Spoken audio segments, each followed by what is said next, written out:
Hello, students. So, our today's topic is magnetism and matter NCRT example problems.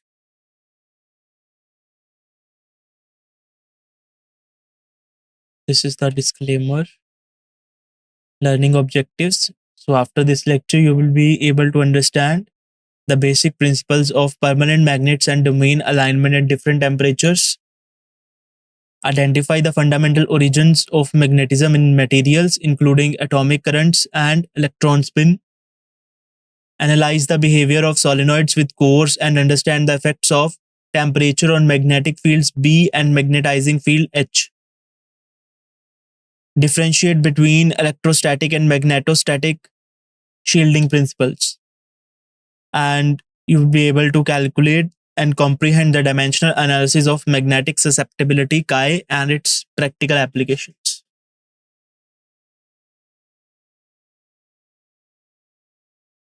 So this is the index of topics that we are going to discuss today. So we are going to, there are total 25 NCRT exemplar questions in chapter magnetism and matter. But in this lecture, we are going to cover only 7 questions. That is 5.3, 5.7, 5.8, 5.9, 5.15, 5.19 and 5.22. So let's begin with the first question, that is your exemplar problem 5.3. In a permanent magnet at room temperature. Okay, options are magnetic moment of each molecule is 0 for permanent magnet. So permanent magnet is made of which type of magnetic material? Paramagnetic, diamagnetic or ferromagnetic? So it is made of ferromagnetic material, hard ferromagnetic material. Okay, so for hard ferromagnetic material, so you have to select the options, correct option. So magnetic moment of each molecule is 0. The individual molecules have non-zero magnetic moment, which are all perfectly aligned. Domains are partially aligned, or D option, domains are all perfectly aligned. So we have seen the behavior of ferromagnetic behavior in the presence of magnetic field. Okay, so now you can answer this question. Okay, so I will give you some time to think about it. Then we will solve it.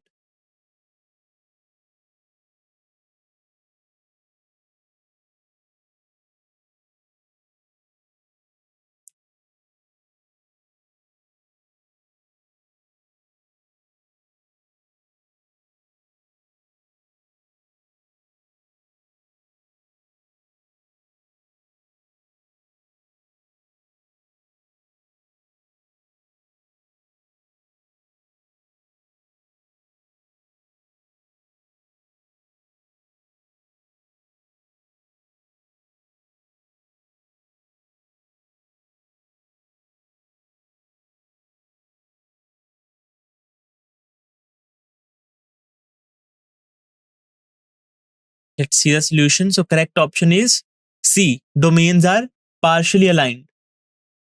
Okay, so how? So what is the thinking process for this question? Magnetic materials are broadly classified as diamagnetic, paramagnetic and ferromagnetic. But permanent magnets are made of ferromagnetic material. Okay, so permanent magnets are materials that retain their ferromagnetic properties for an extended period at room temperature. Okay, so after the removal of magnetic field, the ferromagnetic materials that retain their magnetic properties are known as hard ferromagnetic materials. So permanent magnets are made of ferromagnetic materials. Which type of ferromagnetic materials? Hard ferromagnetic materials. Okay, so individual atoms, ions and molecules in a ferromagnetic material possess a dipole moment. Okay, as we have discussed the behavior of ferromagnetic materials in the external magnetic field, we have discussed that individual atoms, molecules or ions, for both paramagnetic and ferromagnetic both, they have inherent dipole moment. For each individual atom or molecule, they have inherent or intrinsic dipole moment. So however, individual dipoles interact with, okay, in the case of paramagnetic, they are randomly aligned. Okay, but in case of ferromagnetic, mechanism was somewhat different. In ferromagnetic material, these individual dipoles interact with each other. okay, in such a way that they spontaneously align themselves in a common direction over a macroscopic volume called domain. Okay, so over a small volume, they some amount of dipoles. Okay, in a small volume, the dipoles in the neighboring, they interact with each other in such a way that they spontaneously align themselves in a common direction. Okay, we have seen the mechanism, and this small volume is called a domain. Okay, so this domain, in domain, all the individual dipole moments have same direction in particular domain. So these domains start to align as soon as, so when we apply external field, these domains are randomly oriented in the absence of external magnetic field. When we apply external magnetic field, these domains start to align as soon as external field is applied. Okay, as shown in the figure. So this figure we have seen in the theory section also. So all the domains tends to align in the direction of applied magnetic field B naught. Okay, although they cannot align perfectly due to other factors also, due to thermal agitations or some other randomness, so they cannot perfectly align, but they tend to align. So most of the dipole will be aligned in the direction of magnetic field. Okay, due to which magnetic properties are being shown by ferromagnetic materials. And if we remove this B naught, and after the removal of B naught, if this ferromagnetic material is retaining the magnetism, that dipole, some of the dipole moments will remain in the direction of magnetic field after the removal of magnetic field also. So this type of ferromagnetic material is hard ferromagnetic material, and permanent magnets are made of hard ferromagnetic materials. But as we can see in figure 5.8a, this alignment of domain is not exact. Okay, domains become more aligned as external field is increased or temperature is decreased. Okay, further thermal energy tends to disrupt this alignment. Okay, due to the temperature of the sample, this alignment will tends to disrupt, or this will be disturbed. Randomness will increase. So this alignment is not perfect due to thermal energy or due to other factors. Thus, in ferromagnetic materials at room temperature, domains are only partially aligned, not fully aligned. Okay. And why this A option? A option was magnetic moment of each molecule is zero, is incorrect because individual ions have inherent dipole moment for paramagnetic and ferromagnetic both.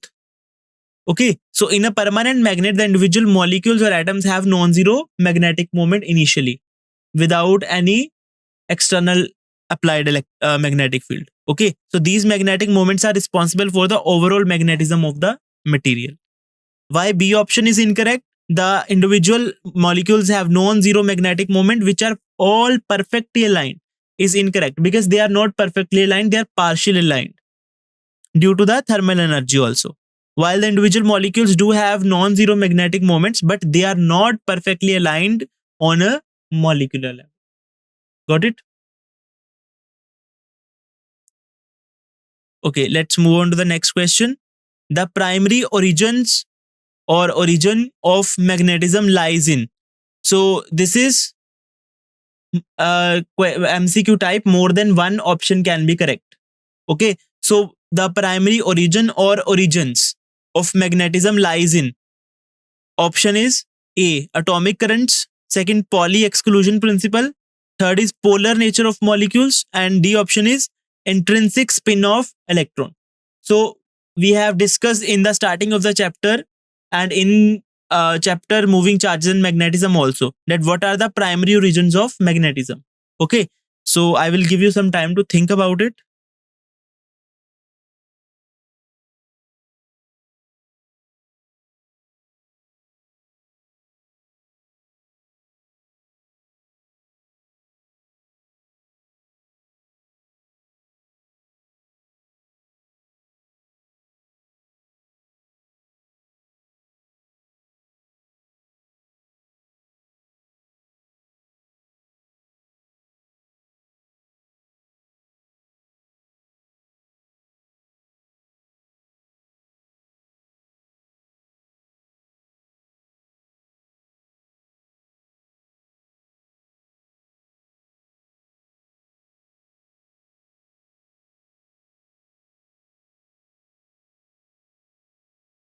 Okay, let's see the solution. Which is the correct option? A and D options are correct. Okay. So using concept 18.12, origin of magnetism lies in first.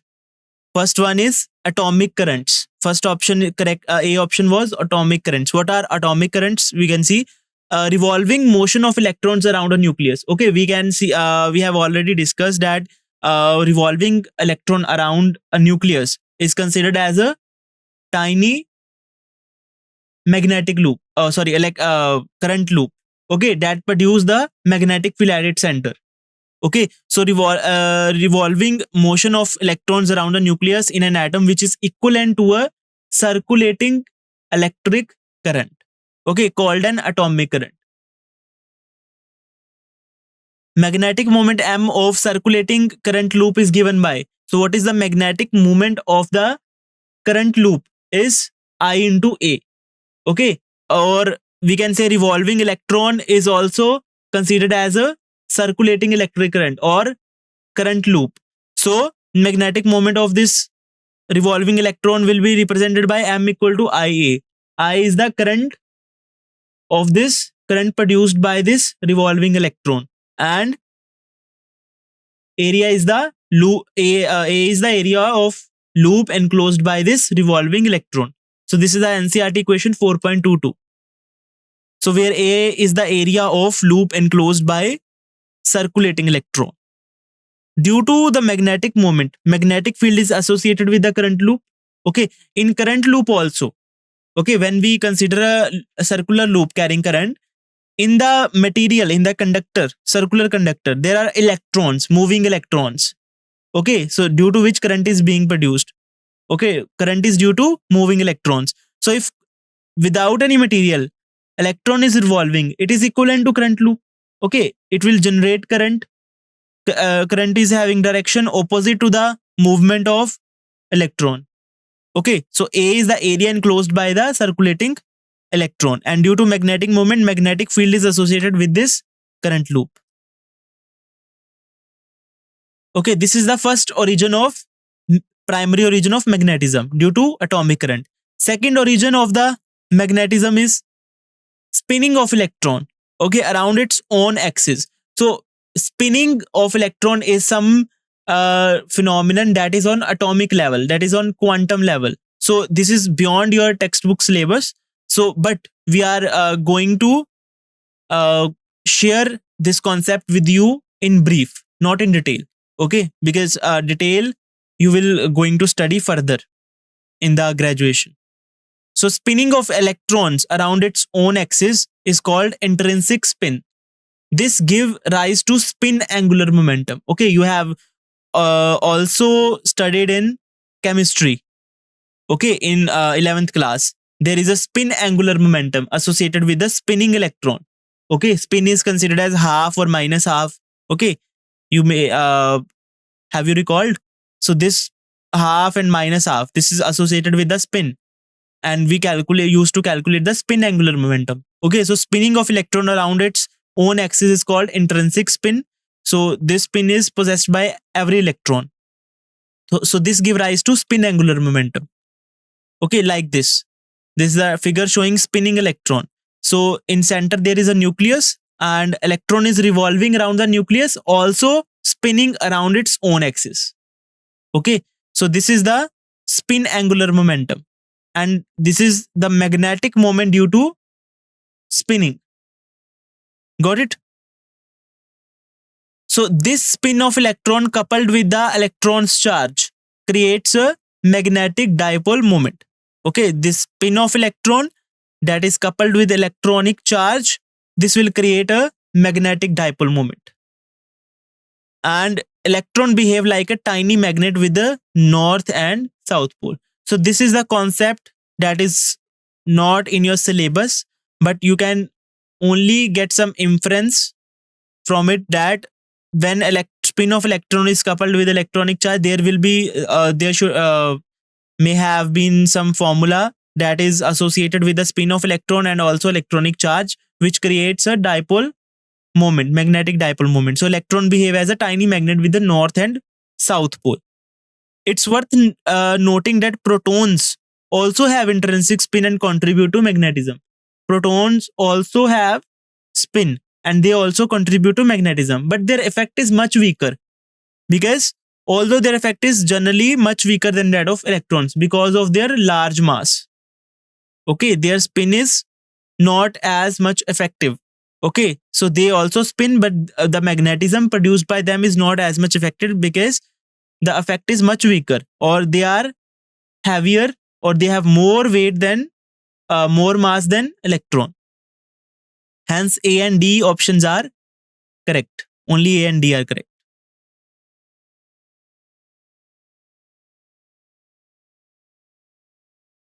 So B option, Pauli exclusion principle, why it is incorrect? Because what was Pauli exclusion principle? States that no two electrons in an atom can have the same set of quantum numbers. Okay, so in an so two electrons, now we know that every electron has specific set of quantum number. So Pauli exclusion principle was no two electrons in an atom can have same set of quantum numbers. So you have studied this in chemistry in detail. Okay, so this principle is crucial for the arrangements of electrons in atom and the structure of periodic table. It does not directly contribute to the origin of magnetism. So it is Pauli exclusion principle is not associated with the origin of magnetism. And next option, polar nature of molecules. This is also incorrect because polar nature of molecules refers to the distribution of electric charge over the atoms. We have discussed dielectric polarization, but that polarization is not related with the magnetism. Okay, that is only showing the distribution of electric charge over atoms in a molecule. Okay, so polar molecules means their center of mass of negative charge and positive charge doesn't coincide. Okay, that are called polar molecules. So polar nature of molecule generally refers to distribution of electric charge over atom or molecule. Okay, in which side negative charge is more, in which side positive charge is more. Okay, leading to a dipole moment. That dipole moment is electric dipole moment, not magnetic. Okay, this property is related to the behavior of molecules in electric fields and does not directly contribute to the origin of magnetism. Okay, so this polarization is related to electric fields only. It is not. It has not to anything common or similar to the magnetism. So it is does not directly contribute to the origin of magnetism. Okay, next exemplar 5.8. A long solenoid has 1000 turns per meter and carries a current of 1 ampere. It has a soft iron core of relative permeability 1000. The core is heated beyond the Curie's temperature Tc. So options are the H field in the solenoid is nearly unchanged, but the B field decreases drastically. What is H? H is magnetic intensity. Okay, so H is nearly unchanged. H is due to magnetic intensity is due to the current in the solenoid only. It depends on external factors only. Okay, it doesn't depend on the material of core. It only depends on the current flowing through the solenoid. So this is the magnetizing intensity. And option is H field in the solenoid is nearly unchanged. But B, what is B? B is the net magnetic field inside the core of the solenoid. This magnetic field is due to the current flowing through the solenoid plus due to the core inserted in the interior of the solenoid. So this B field is the resultant of both. B naught is due to the current flowing through solenoid, and Bm is due to the additional magnetic field due to the core inserted in the interior of solenoid. So this B will decreases drastically. This is the A option. B option, the H and B fields in the solenoid are nearly unchanged. C option is the magnetization in the core reverses direction. And D option is the magnetization in the core diminishes by a factor of about 10 to the power 8. Diminishes means decreases. Decrease by large amount. That called diminish. So diminishes by a factor of 10 to the power 8. Okay. If heat the core, okay, that in that condition beyond the Curie's temperature, in that condition, these are the four options. I have explained what is H and what is H and what is B. H is the magnetic intensity. Okay, that is due to only current flowing to the solenoid. But B is the net magnetic field in the interior of solenoid. That is due to the current flowing through the solenoid plus magnetic field produced by the core. Okay, so I will give you some time to think about it.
So let's see the solution. So A and D option is correct. So using concept 19.13 and 19.14, thinking process for this question is total magnetic field inside the core of a solenoid is given by B. So this B is equal to mu naught mu r H. Okay, B naught is mu naught H only. But B, total magnetic field, is mu naught mu r H. This mu r is the relative permeability of the core inserted in the interior of solenoid, and that core here is soft iron core having relative permeability 1000. NCERT question 5.15. Okay, so H is also, we know H is Ni.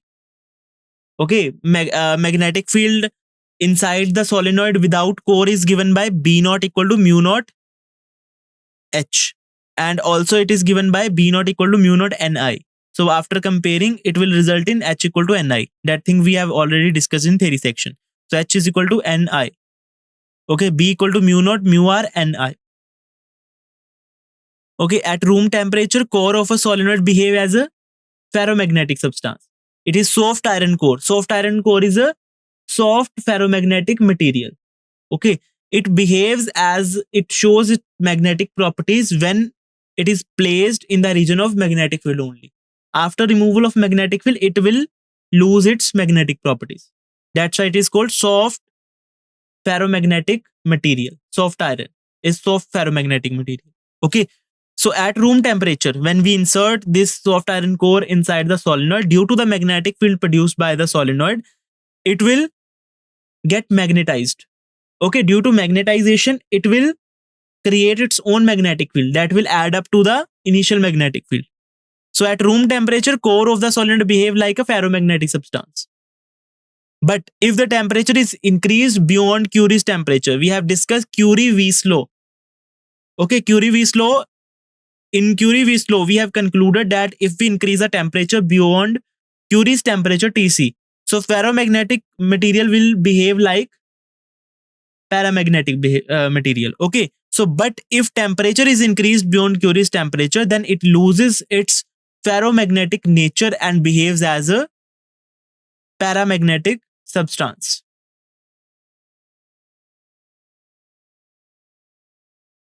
Okay, magnetic intensity of for solenoid is given by H equal to Ni, that we know. Okay, when N equal to 1000 turns per meter and I equal to 1 ampere. So H will be equal to 1000 into 1000 ampere meter. So H is equal to 1000 into 1 equal to 1000 ampere per meter. Okay. So H depends on applied current only. So as I have already mentioned, that H only depends on external factors like current flowing through the solenoid. It doesn't depend on the nature of the core. Since current is not being changed, we are not changing the current in the solenoid, so H will remain nearly unchanged. Okay. So this is clear. Now, Curie temperature is that temperature after which a ferromagnetic material behaves as a paramagnetic material. Okay. So magnetic field will decrease inside the core when temperature is raised beyond the Curie's temperature. When we raise the temperature beyond the Curie temperature, the ferromagnetic material will behave as paramagnetic.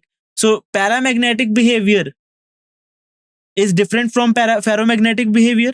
Okay. So in paramagnetic materials, magnetization is small as compared to the magnetization in ferromagnetic material. Okay.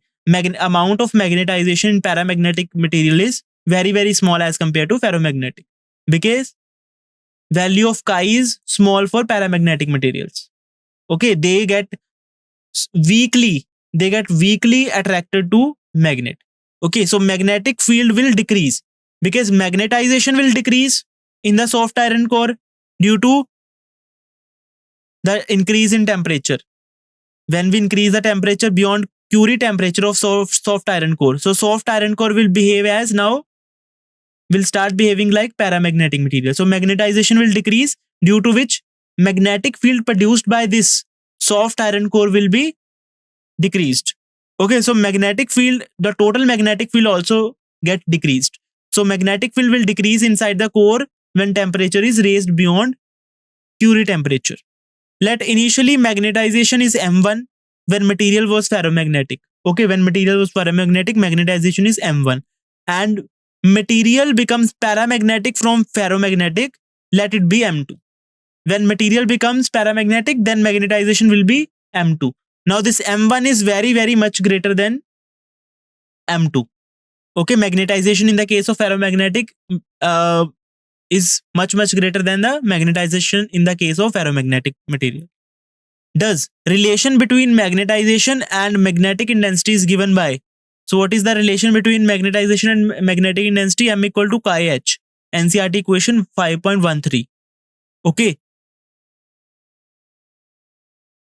So we know that the magnetic susceptibility for paramagnetic material is approximately 10 is per minus 5, is approximately of the order of 10 is per minus 5. And for this, so this magnetic susceptibility for ferromagnetic material is nearly equal to 10 is per 3. Okay, we have it is also given that relative permeability is 1000. So relative permeability is equal to 1 plus chi. Okay, so chi will be for ferromagnetic material, chi will be 1000 minus 1, which is 999, 999. So it is approximately equal to 1000. Okay, so 10 is per 3. And magnetic susceptibility chi for paramagnetic material is approximately nearly equal to 10 is per minus 5. It is the of order of 10 is per minus 5. So after taking the ratio M1 by M2, so M1 is the magnetization when material was ferromagnetic, and M2 is the magnetization when material is paramagnetic. So taking the ratio, so chi ferro H upon chi para H. Okay, so H and H will remain unchanged in both the condition because H depends upon current only. Current is not changing, so H will get cancelled out. So the ratio will become M1 by M2 will be equal to X ferro, chi ferro upon chi para, equal to what is magnetic susceptibility of ferromagnetic substance, nearly equal to 10 to the power 3. And magnetic susceptibility for paramagnetic material is nearly equal to 10 to the power minus 5. So the ratio will result in 10 to the power 8. Okay, so this is our D option. Okay, so what is this magnetization? M1 is equal to 10 to the power 8 into M2. Means the magnetization in the case of ferromagnetic behavior is greater than M2 by the factor of 10 to the power 8. Now, material is being converted from ferromagnetic to paramagnetic. So, magnetization is being diminished, being decreased by large amount. That is called diminished. So, it is diminishing by a factor of 10 raised power 8. Okay, so does magnetization of the core diminishes by a factor of 10 raised power 8. Hence, option A and D is correct. Got it? So, option B. Why option B is wrong? This is wrong because although H remains constant, but magnetic field B inside the material will change as B will diminish by a factor of 10 to the power 8. Since magnetization is being decreasing by a large amount, so magnetic field inside the solenoid will also decrease. Total magnetic field, not B naught alone. Okay, total magnetic field will decrease. But H remains constant because we are not changing the current in the solenoid. Option C is also wrong. Why? Although after Curie temperature, ferromagnetic material become paramagnetic, but direction of net induced magnetic moment and hence magnetization remain same. So direction of magnetization will not change. It will remain same. It will be in the direction of applied external magnetic field. Okay, it will not change, but amount of magnetization will decrease. Okay, let's move on to the next question. That is NCERT example 5.9. Essential difference between electrostatic shielding by a conducting shell and magnetostatic shielding is due to. So what is the difference? So option are electrostatic field lines can end on charges and conductors have free charges. Okay. So what is the difference between electrostatic shielding and magnetostatic shielding? Okay, that difference is due to. So why is the difference between these two type of shielding? So options are electrostatic field lines can end on charges and conductors have free charges. This is the reason for the difference. Or lines of B can also end but conductors cannot end them. Okay, this is the this option is correct. Or lines of B cannot end on any material. B means magnetic field. Okay, static magnetic field. So lines of B cannot end on any material and perfect shielding is not possible. Is this option correct?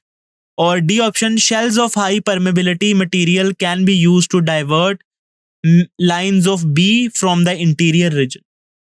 Okay, so these are the four options.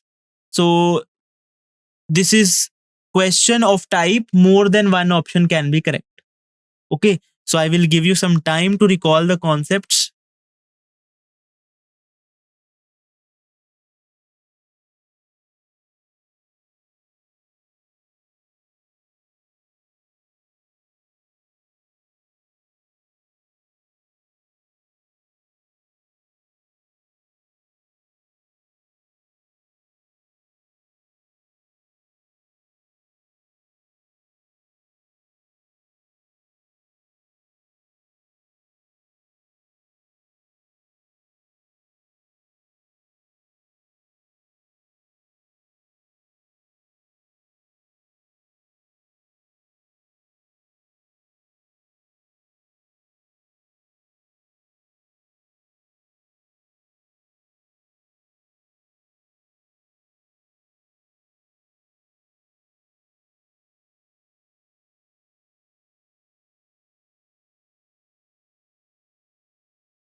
So option A, C, and D are correct. Okay, only B is incorrect. So let's see. Using concept 15.2.6, electric field lines can start from a charge and can end on a charge like in electric dipole. Okay, we have seen electric dipole. Okay, charges start from positive charge and end on negative charge. So electric field lines can start from a charge and can end on another charge. So this is a diagrammatic representation. Electric field lines are starting from positive charge plus Q and ending on negative charge. They are not forming closed loops. Okay, so electric field lines starting from plus Q and ending on minus Q charge. Conductors have free charges like outermost shell electrons in a metal. They are nearly free. So we know that in conductors or metals, there are free electrons, free charges. Okay, for conductors, except metals also, that is electrolytes or any other conductor, there are free electrons or free ions. Okay, so free charges are available in the conductors. So option A is correct. Now, magnetic field lines are always continuous. They form closed loop. They never start or end from a point or region, unlike electric field lines. Okay, so magnetostatic shielding is the phenomenon of blocking magnetic field lines. What is electrostatic shielding? That is to prevent some instrument, sensitive instrument, from the effect of electric fields by placing this instrument inside the Faraday cages or a cavity. Okay, we know that in the inside the conductor, electric field is zero. That is called electrostatic shielding. What is magnetostatic shielding? Magnetostatic shielding is phenomenon of blocking magnetic field lines from passing in a region. Can we block magnetic field lines? Because they form closed loops, they are continuous. They cannot end or start from a point.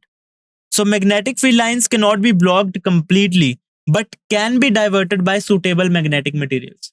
They can only be diverted, cannot be blocked. Okay, while materials with high permeability can divert the magnetic field lines. Okay, so what are the materials with high permeabilities that allow most of the magnetic field lines to pass through them? Okay, so we can use the high permeability material around some instrument from which we are going to shield it. Okay, we are going to shield any instrument from magnetic field. So we have to place any high permeability material around it. So high permeability material can divert magnetic field lines at greater extent. So perfect magnetic shield is not possible, but most of the magnetic field lines will pass through that high permeability material, and it can be the instrument or any component of any instrument can be shielded. Okay, approximately. So option C and D are also correct. So next question, example problem 5.15. A ball of superconducting material is dipped in liquid nitrogen and placed near a bar magnet. In which direction will it move? And second thing, what will be the direction of magnetic moment? These are the subjective questions. Okay, so ball of superconducting material, we know that what is superconducting behavior? That is perfect diamagnetism, when all the magnetic field lines are expelled from the material. So that superconducting material is dipped in liquid nitrogen and placed near a bar magnet. So in which direction it will move? Or second thing, what will be the direction of its magnetic moment? Okay, I will give you some time to think about it.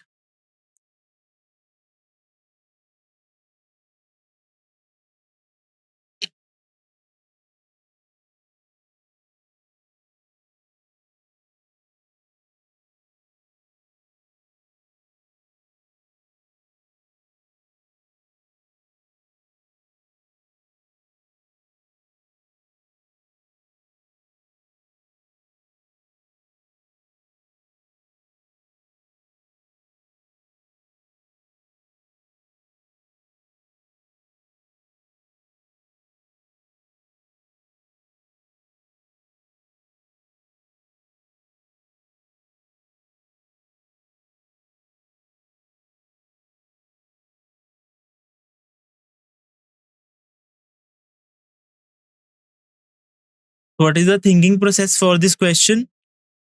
A superconducting material and nitrogen both are diamagnetic in nature.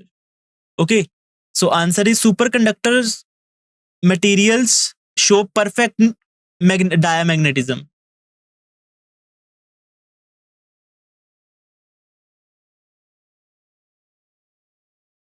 Okay, which means magnetic field lines are completely expelled from them. But to show diamagnetism, superconductor needs to be cooled to very low temperature. Okay, how can we make some material perfect showing perfect diamagnetism or a superconductor, so we have to lower its temperature. Okay, so we have to cool it to very low temperature to make it behave like superconductor. Okay, but to show perfect diamagnetism, superconductor needs to be cooled to very low temperature. That is what liquid nitrogen is doing here. So liquid nitrogen has a very low temperature, approximately equal to 80 Kelvin. Okay, 80 Kelvin, 273 Kelvin is 0 degree. So you can assume that 80 Kelvin is how much low temperature. Okay, so that is what liquid nitrogen is doing here. It is decreasing the temperature of the superconducting material. So this superconductor will show perfect diamagnetism and will repel the magnetic field lines of the magnet placed nearby it. Okay, first, in which direction will it move? Does ball will be repelled? Okay, so since it is a superconducting material, so when it placed near a bar magnet, it is showing diamagnetism. It will be repelled and move in the opposite direction to the magnetic field.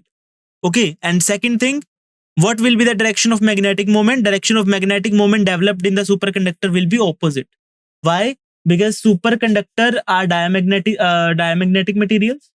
Okay, they are showing perfect diamagnetism, and the direction of magnetization will be in the opposite direction. Hence, they will develop magnetic moment in the opposite direction of the magnetic field. Okay, so next question 5.19. A bar magnet of magnetic moment M and moment of inertia I about center perpendicular to the length is cut into two equal pieces perpendicular to length. Let T be the period of oscillations of the original magnet about an axis through the midpoint perpendicular to the length in a magnetic field B. What would be the similar time period T dash for each piece? Okay, so bar magnet is there having magnetic moment and moment of inertia I. Okay, about its center. Now it is cut into two equal pieces perpendicular to its length. T is the period of oscillation of the original magnet when it is not cut. Okay, when it is being cut, after cutting the magnet into two pieces, the similar time period T dash that we have to calculate. Okay, so they are placed in a magnetic field B. So I will give you some time to think about it.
So let's see the solution using concept 6.12, 13.13 and 19.7.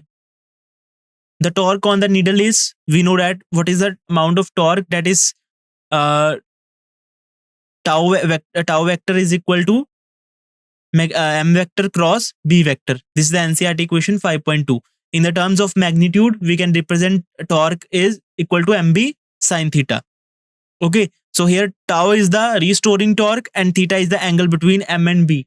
Okay, tau is acting as a restoring torque. We have rotated a magnet through externals. We have deflect the bar magnet, okay, by external torque. Then this tau is the restoring torque that is aligning the bar magnet in the direction of magnetic field again.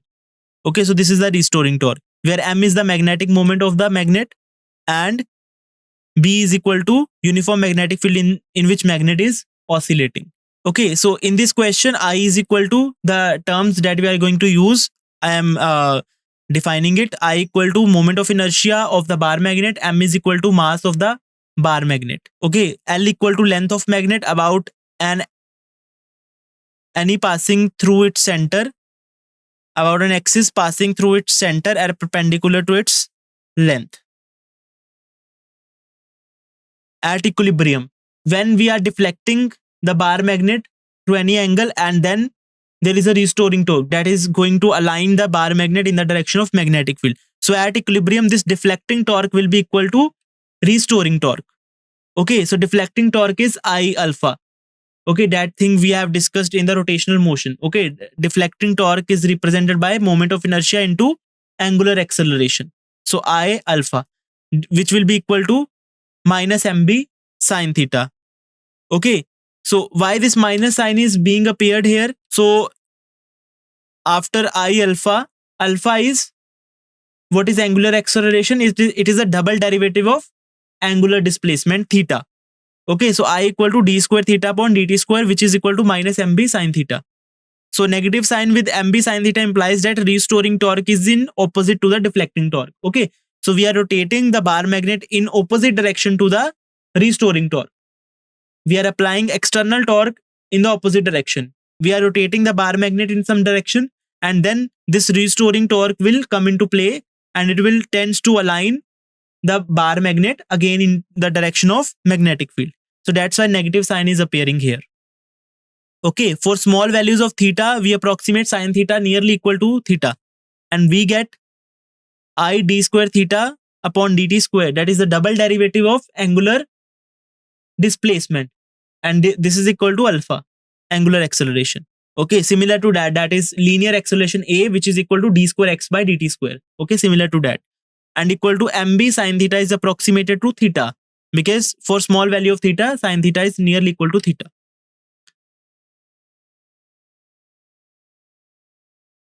So d square theta upon dt square will be, which will be equal to minus mb. Now I will go in denominator, so mb upon I into theta. So this equation represents a simple harmonic motion. How? D square theta upon dt square is equal to minus omega square theta. So this equation is showing this equation, above equation is resembling the simple harmonic motion that we you have discussed. You may have studied in the 11th class oscillation chapter. Okay, you should remind it or revise it for this question. Okay, so mb by I theta. So this is the equation. This is the equation resembling the simple harmonic motion equation. That is d square theta upon dt square equal to minus omega square theta. That means acceleration should be acceleration is proportional to negative of displacement. Okay, in the rotational motion, angular acceleration is proportional to negative of angular displacement. Okay, so by comparing it, omega square will be equal to mb by upon I. So omega will be equal to root mb upon I. So from here we can calculate the time period of oscillation of bar magnet. So time period is represented by 2 pi upon omega. So which will be 2 pi in root I upon mb. Okay, so moment of inertia about an axis perpendicular to bar magnet's length L and midpoint of rod. So I equal to ml square upon 12.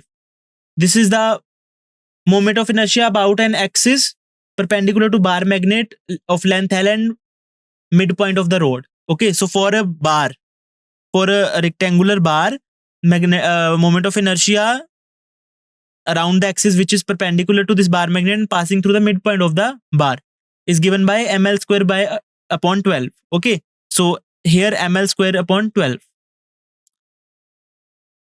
Okay, now when magnet is cut into two equal pieces, moment of inertia of each piece of magnet is. So now we know that when we cut the magnet into two pieces, length will decrease to half, mass of the magnet will decrease to half. So moment of inertia I dash is equal to new moment of inertia now, m dash L by 2 square upon 12. So I dash will be equal to m dash will be, mass will become half, so m by 2.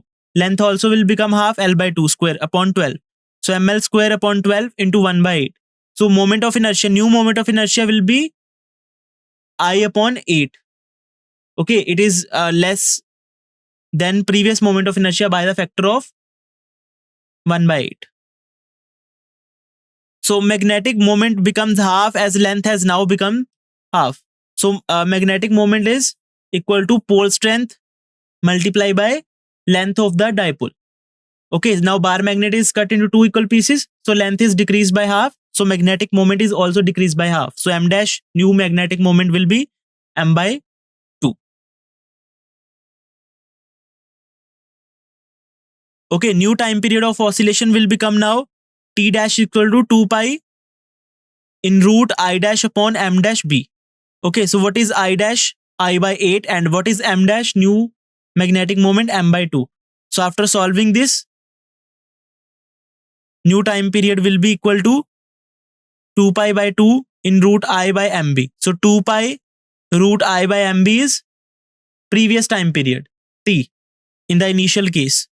So new time period will be half of the previous time period. Okay, so new time period will be half of that of before. Got it? So next question, what are the dimensions of magnetic susceptibility chi? The magnetic susceptibility. Okay. Consider an H atom, hydrogen atom, gives an expression for chi up to a constant by constructing a quantity of dimensions of chi. Okay, out of parameters of atom E, M, V, R and mu naught. And here M is electronic mass, V is electronic velocity, R is Bohr's radius, and M is mass of the electron. Okay, and mu naught is permeability. Okay, using these parameters, you have to determine the up to constant by constructing a quantity of dimensions. So you have to derive the relation of chi in the terms of these parameters E, M, V, R and epsilon naught. Okay, estimate the number so obtained and compared with the value of chi approximately equal to 10 raised power minus 5 for many solids. Okay, you have to deduce the relation in the parameters that are given in the question for chi. Then you have to find the value of chi by using these parameters, value of these parameters, and then you have to compare the value of this chi with this given value of chi in the question. Okay, so I will give you some time to think about it. Okay, let's see the solution using concept 1.5, 18.2 and 19.13. What is the thinking process? Magnetic susceptibility chi is a measure of how magnetic material respond to an external field. So magnetization M is related to the magnetic intensity H as M equal to chi H. NCERT equation 5.13. So chi will be equal to M upon H. So both M and H have same units and dimensions. That's why chi is dimensionless quantity with no units. So let's suppose chi is equal to, so this is the way we are going to equate both sides of the equation. Okay, so that we are going to use the concept of dimensional analysis topic, the chapter dimensional analysis. We are going to use the concept of that chapter also. Okay, so we have to represent chi in the form of these parameters. So mu naught raised to power a, e raised to power b, m raised to power c, v raised to power d and r raised to power e. Okay, so mark it as first equation. Now dimensional formula for mu naught is m m1 l1 t minus 2 a minus 2 can be found using expression of Biot-Savart laws. Okay, so dimensional formula of charge E is at. Dimensional formula of velocity v is L t minus 1. Okay, and dimensional formula for radius is L and for mass is M. Okay, now dimensional equation for equation 1 will be M0, L0, T0, A0. Why every dimension is 0? Because chi is dimensionless quantity. For chi, all the dimensions are 0. Equal to, put the dimensions of different parameters. So M1, L1, T minus 2, A minus 2 raised to power A, AT raised to power B, M raised to power C, LT minus 1 raised to power D, and L raised to power E. So after solving it, so you will result in M raised to power A plus AC, L raised to power A plus D plus E, T raised to power minus 2A plus B minus D, and A raised to power minus 2A plus B. Okay, after comparing, equating the powers of M, L, A, and T, we get A plus C equal to 0, A plus D plus E equal to 0, minus 2A plus B minus D equal to 0, minus 2A plus B equal to 0. Now we have 4 equations and 5 variables. Okay, so last two equation, minus 2A plus B minus D equal to 0 and minus 2A plus B equal to 0 gives. So minus 2A plus B equal to 0, we will put this value in this equation. So it will result that D is also equal to 0. Okay, so equation become, now all the equation will become A plus C equal to 0, minus 2A plus B equal to 0, and A plus E equal to 0. From this equation, we can write C equal to minus A, E equal to minus A. Okay, so after putting these values, we will get B equal to 2A. Okay, now equation 1 becomes chi equal to mu naught A, E equal to 2A, M equal to minus A, V equal to 0, and R equal to minus A. Okay, after rearranging, it will result in chi equal to mu naught A, E raised to power 2A upon M raised to power A and R raised to power A. Okay, so it will result in chi equal to mu naught E square upon MR raised to power whole raised to power A. Okay, so this equation will be satisfied for every value of A. So you can see, you can after putting the dimensions, this term will result in dimensionless quantity. Okay, so for any value of A, this equation is dimensionally correct. Okay, so this equation will be satisfied for every value of A. Chi will remain dimensionless for any value of A. Okay, for simple case, we are putting A equal to 1. So chi is equal to mu naught E square. After putting A1, it will result in mu naught E square upon MR. Okay, so mu naught is equal to 4 pi into 10 to the power minus 7 Tesla meter per ampere. E is equal to 1.6 into 10 to the power minus 19 coulomb. M equal to 9.1 into 10 to the power minus 31 kg. And R equal to 10 to the power minus 10 meter. So after putting all these value in this equation, we will get, putting values in equation 1, we get chi equal to, after putting all the values, value of chi will be nearly equal to 10 to the power minus 4. Comparing it with the given chi, which is equal to 10 to the power minus 5. So chi upon chi given is equal to 10 to the power minus 4 upon 10 to the power minus 5, which will be equal to 10 to the power 1. So there is a difference of order of 1. So there is a difference between the given value and calculated value. And this difference is of order 1. Order 1 means 10 to the power how? So 10 to the power, so the resultant 10 to the power 1. So it is difference of order 1.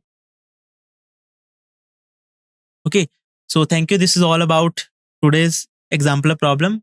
I hope you enjoyed the session.